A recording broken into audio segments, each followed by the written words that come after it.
नमस्कार, आप देख रहे हैं राष्ट्रीय न्यूज। नजर डालते हैं खबर की और आपको बता दें, मिर्जापुर सभागार में महिला सुरक्षा, सशक्तिकरण और साइबर जागरूकता पर केंद्रित मिशन शक्ति एवं साइबर अवेयरनेस सेमिनार आयोजित हुआ। जिलाधिकारी पवन कुमार ने महिला सम्मान और सुरक्षा को सरकार की प्राथमिकता बताते हुए महिलाओं के अधिकारों और योजनाओं पर आधारित पोस्टर प्रदर्शनी की जानकारी दी। उन्होंने कहा कि नारी शक्ति समाज की रीढ़ है और उनका सशक्त होना अत्यंत आवश्यक है।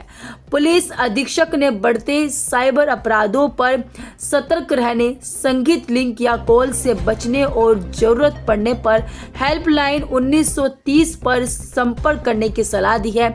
साथ ही आपको बता दें, महिलाओं को 1090 112 और 181 जैसे हेल्पलाइन की जानकारी भी दी है। नहीं होती है, बाकी अवेयरनेस भी हमारे आसपास जो है उसके बारे में भी जानकारी हमें होनी चाहिए।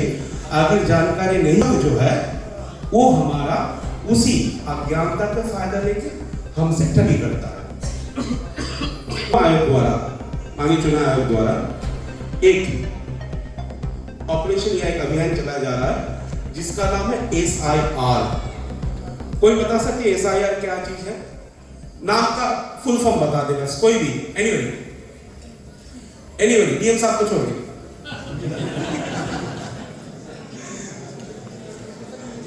Anybody again you come. तो अगर उनको लगता है कि भाई अगर हम देश के नागरिक नहीं रहे, हमारा वोटर आई कार्ड काट दिया गया, तो जो हमारी राशन, हमारी स्कूल में व्यवस्था है वो सारे बंद हो जाएंगे, तो हमारे नाम किसी भी तरीके से ना कटे।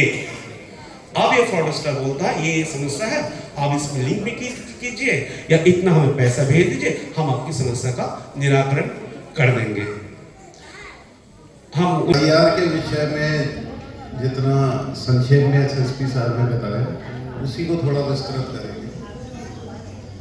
इस समय स्पेशल इंटेंसिव रिवीजन जैसा कहा गया, तो नॉर्मली जो वोटर लिस्ट का रिवीजन होता है वो संक्षिप्त पुनरीक्षण होता है। एक वोटर लिस्ट प्रकाशित होती है जिसको आपत्ति करना होता है, वो फॉर्म 6 नाम जोड़ने के लिए या फॉर्म 7 नाम काटने के लिए या संशोधन के लिए फॉर्म 8 करते हैं, और उसके बाद फिर BLO उनकी जांच करता है और वो वोटर लिस्ट में नाम जोड़े या घटाए जाते हैं। इंटेंसिव रिवीजन में 100% मतदाताओं का वेरिफिकेशन करना होता है। पुराना तरीका ये था कि होगा तो जो स्वयं वोटर थे वो उस सूची से देख करके अपना वो विवरण भर देंगे। वो आपको अपने घर से नहीं ढूंढना है, BLO के पास मिलेगी या आप कमीशन की वेबसाइट पर मिलेगा। और जो उसके बाद 18 वर्ष के हुए हैं या जिनके नाम बाद में जोड़े गए हैं, वो अपने माता पिता, दादा दादी या नाना नानी के भी आज की डेट में वो जीवित है या नहीं है उससे इस बात का कोई भी संबंध नहीं है। तो केवल एक रेफरेंस के लिए है कि वो व्यक्ति उनको और कोई भी डॉक्यूमेंट देने की जरूरत नहीं होती, वो पर्याप्त है SIR की कार्रवाई को कंप्लीट करने के लिए। और जो लोग किसी वजह से अपने को लोकेट नहीं कर पा रहे हैं 2003 की सूची में, भले नाम उस समय रहा हो पिता माता का या नाना नानी का, हमने फ्रॉड की टीम को पकड़ा। फिंगरप्रिंट है उसको इस्तेमाल करके कभी पैसे विड्रॉ कर रहे थे, कभी कुछ विड्रॉ कर रहे थे। जैसे हमें पता चला कि ये कहाँ से आ रहा है इनके पास, पहले तो विश्वास नहीं हुआ, फिर हमने अपने सामने करवाया, फिर मेरे ही फिंगरप्रिंट कॉपी कर दी। उसके बाद हमने पूछा आप ये जो फिंगरप्रिंट्स ले कहाँ है? लगाते हैं रजिस्ट्री या और कोई जगह पे, उसका फोटो खींच ले रहे हैं। उस फोटो से वो लोग इस टेक्निक का इस्तेमाल करके डुप्लीकेट बना के आपको फ्रॉड में फंसा रहे हैं। फिर हमने जिस साइट से उसको से सर्टिफाई करवाया।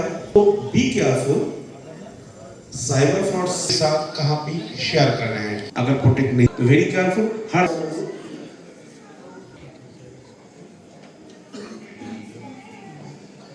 ये लेटेस्ट स्कैम है, और अगर आप इसका स्कैम हो जाता है तो उसके लिए अलग अलग टूल्स भी हैं। इससे आप जागरूकती है, इससे बचना है आपको।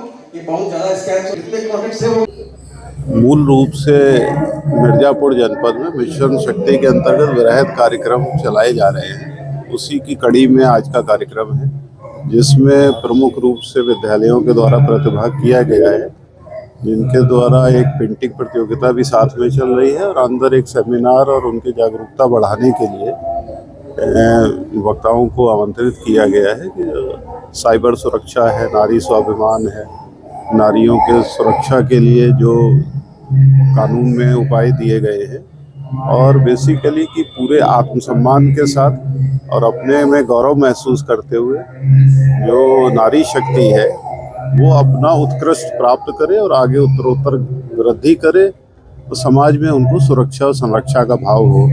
तो इस उद्देश्य से जागृत करने के लिए और उनको उनके अधिकारों के बारे में जानकारी देते हुए और उनके सुरक्षा के संबंध में सरकार के द्वारा जो विभिन्न उपाय अपनाए जा रहे हैं उनके बारे में जानकारी देते हुए सबसे प्रमुख उद्देश्य तो ये है कि उनके मनोबल को बढ़ाना है और उनके अंदर एक विश्वास पैदा करना है कि वो आसमान उनको छूना है और पंख फैलाकर उड़ान भरेंगे और पूरा समाज उनका सहयोग करेगा।